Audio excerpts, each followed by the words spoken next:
All right, folks, strap yourselves in because this deep dive, well, it's taking us straight to the heart of Trump country. September 2024, elections getting heated, and we're smack dab in the middle of a Donald Trump rally. Yeah, the energy here is, wow, let's just say it's something else. No kidding. But we're not just here for the showmanship, though I'll admit there's a certain art to it.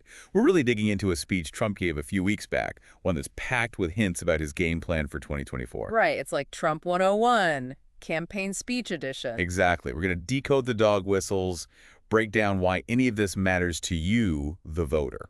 You know, one of the most interesting things about this particular speech is how directly he goes after certain voters, women especially. Oh, totally. He even said, and I quote, "Women will no longer be abandoned, lonely, or scared."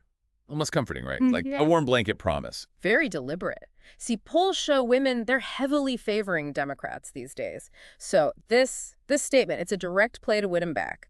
Crucial demographic. Makes sense, but here's where it gets really interesting. He also said, "You will no longer be thinking about abortion because it is now where it always had to be, with the states."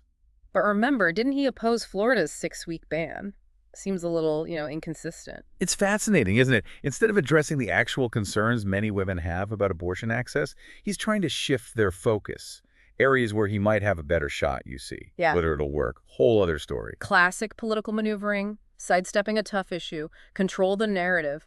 But let's face it, nobody does spectacle like Trump. This speech had it all.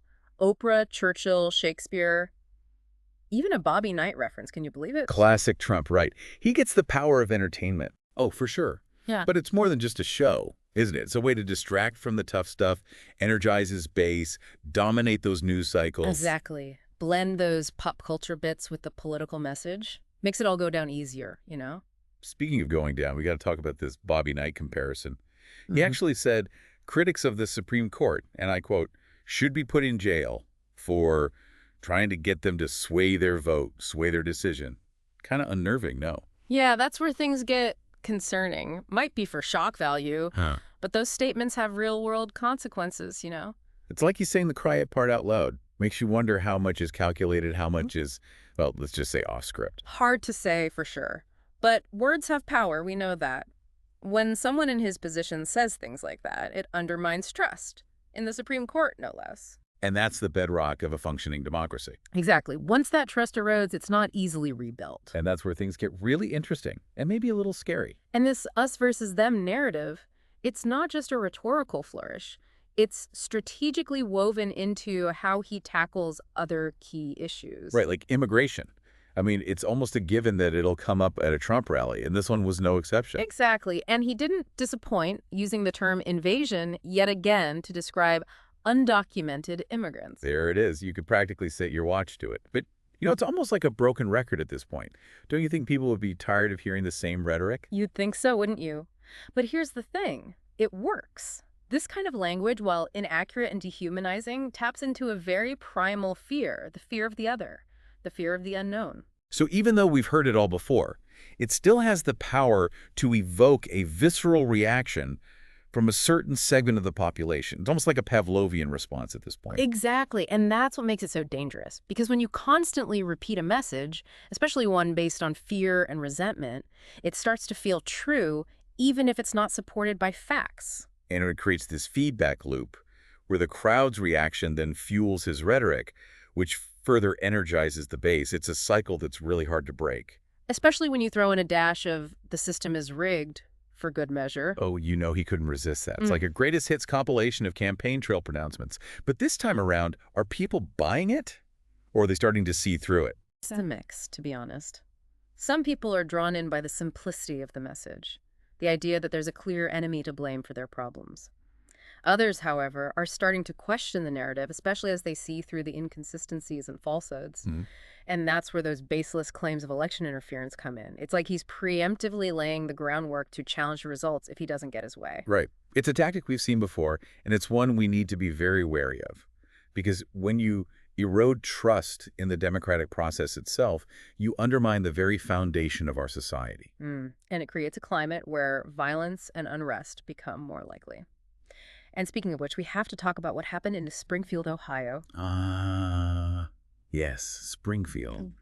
A town that seems to hold a special place in Trump's rhetoric. Right. It's almost like he uses it as a case study for everything he claims is wrong with immigration. And this speech was no different. He mentioned Springfield, and the crowd immediately erupts into chants of "send them back." I mean, talk about chilling. A stark reminder of how quickly rhetoric can turn into real-world consequences. And it really underscores the power of the spoken word, especially when it comes from someone in a position of authority. Exactly. Words matter. They have the power to inspire, to heal, but also to incite violence and division. And in the wrong hands, they can be used to manipulate people and erode the very fabric of our democracy. Which is why it's more important than ever for us to be critical thinkers, to question what we hear, and to stand up for what we know is right. Absolutely. Don't just take his word for it. Do your research, consult multiple sources, and come to your own conclusions. So we're stepping back now, away from all that energy, that roaring Trump rally, and I got to ask, does any of it really work anymore? The billion-dollar question, right? And the answer is, well, it's complicated. Because on the one hand, it's the same old playbook, isn't it? The fiery speeches, the fear, the nostalgia, the whole us versus them thing. That's Trump's brand of politics. Absolutely. But here's what's interesting this time. How those tactics land, everything changing around him. The political landscape, it's different now. You're right. The voters are different. The information flow, everything's faster, more divided. It's a whole new ballgame. Exactly. So it's not just are those tactics effective, it's are they effective enough? Can they get him back in the White House in 2024 against all that? Because, let's be honest, the man knows how to put on a show. We saw it firsthand. And he still has that knack, for tapping into what people are afraid of, what they're angry about. Absolutely. But will that translate to votes? That's the unknown. Like I said, the landscape has changed. The players have changed. That's what makes this election so fascinating. It's like high-stakes chess. Every move matters, every word, the pressure is on. And just like chess, the key isn't just knowing your opponent's moves, it's predicting them, being a step ahead. So, for those of us trying to follow along, trying to make sense of it all, what should we be looking for? What are the signs, the clues that Trump's strategy, is it working? Or is it failing? The polls, for one. Keep an eye on those. Are his approval ratings moving? Is he gaining ground with key groups? Women, independent voters, those are important. And what about the issues? Is he managing to steer clear of the damaging stuff? January 6th, his abortion stance, those are liabilities for sure. All crucial things to consider. But, beyond the data, beyond the strategies and the polls, there's another factor here, the most important one. The voters. Exactly. Because ultimately, it's not the experts, it's not the news, it's not even Trump himself who decides this. It's the American people. And that's why we do this show, why we do this deep dive. We believe in informed voters, informed citizens. Couldn't agree more. So as we head into the final stretch of this election, remember, stay curious, stay engaged, and most importantly, stay informed. Because the future, well, it really is in our hands. Until next time, keep digging deeper, folks.